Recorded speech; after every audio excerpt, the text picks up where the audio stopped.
Sally was mad. She stomped down the steps of her school and walked all the way home with a frown on her face. "I'm never going to school again." "What's the matter?" asked Charlie Brown. "Is your teacher giving you trouble again? Don't you understand the math problems?" "Are the kids on the playground giving you trouble?" "No, there's nothing wrong with the teacher. And I got 100 on the math test yesterday. And I get along fine with the rest of the kids." "Well, then what's the trouble?" "I can't get my stupid locker open." They say that in politics, America loves a winner. But when it comes to children's stories, I love a loser. He's the wishy-washy blockhead who's balding prematurely, can't kick a football, fly a kite, win a baseball game, talk to the girl of his dreams, or direct a Christmas play. Good grief. And yet, he's been popular in TV specials, children's books, and comic strips for over 50 years. What politician can make that claim? "You're Not Elected, Charlie Brown" by Charles Schulz. The next day, when they got to school, Charlie Brown said, "Which one's your locker? I'll help you open it." Sometimes they can be tricky. Did you tap under the lock? Sometimes you have to tap under the lock. Did you go past 0 and back? Sometimes that's not it. I can't reach it. But forget that for now. I need your help in class. She dragged Charlie Brown right past the lockers and into the schoolroom. She sat down at her desk, with Charlie Brown standing rather awkwardly in the aisle. Then she raised her hand to get the teacher's attention. "Mrs. Oakmar, I volunteer to be first." Wah, wah, wah, wah, wah, wah.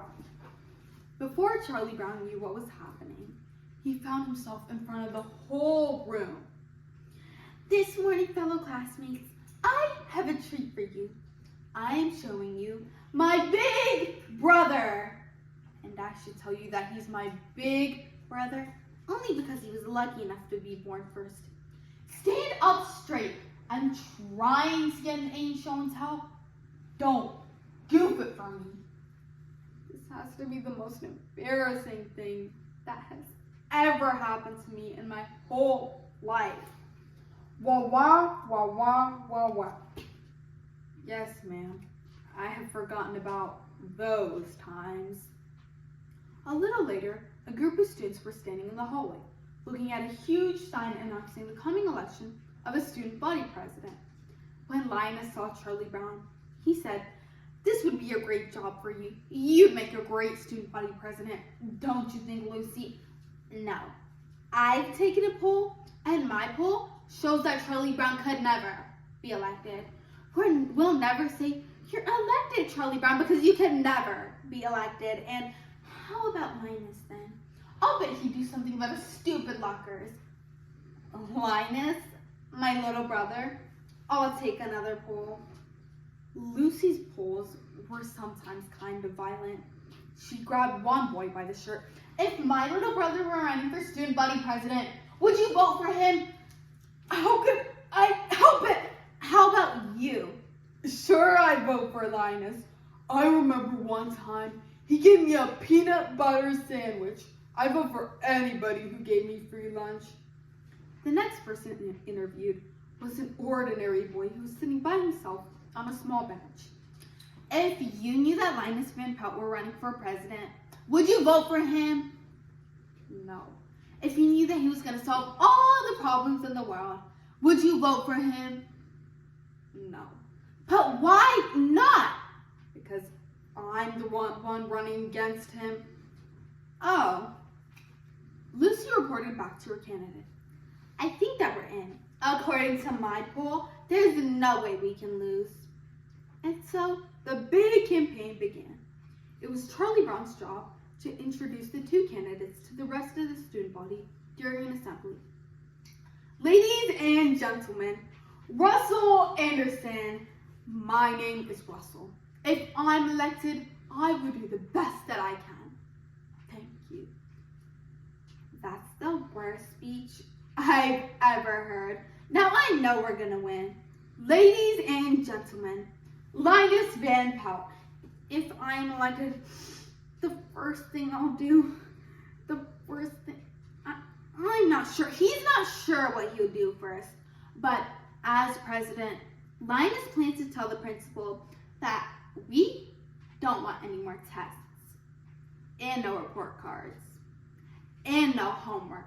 Right, Linus? Right. So Charlie Brown hires Snoopy to do some posters, and Woodstock helped. And they did a great job. And Linus was on the talk show. And Lucy did the talking. And the day before the election, Linus and Russell went before the entire student body to give their final speech. They cheered Linus when he stepped forward. I have appreciated your support during my campaign. Therefore, I have a little surprise for you. Rather than bore you with more campaign talk, I have decided that today I would like to say a few words about the Great Pumpkin! We're doomed. Every year on Halloween night, the Great Pumpkin rises from his pumpkin patch and visits the most sincere pumpkin patches in the world and gives presents to all the good boys and girls. Suddenly, the auditorium erupted in laughter, and Linus realized that he had said the wrong thing. Oh, you blockhead! There was no way we could have lost. Until now, we had it first checked. Now, we'll be lucky if we get half of the votes. You and your stupid pumpkins. And she was right. The election was very close. After each of the students had dropped their secret ballot in the box, Charlie Brown read off the results. Finally, the balloting stood 83 for Russell and 83 for Linus. But then they realized that one student had not voted yet. His vote would decide who would be elected president. And that boy was Russell Anderson. Good grief! Russell dropped his ballot in the box, and Charlie Brown announced the result. One more vote for Linus! I think that he would make a better president than I would. Everyone was happy, but Sally was ecstatic. She grabbed Linus by the hand and rushed him to the principal's office. Now you can do all the things you said you were going to do, Linus. We voted you in. Now you have authority!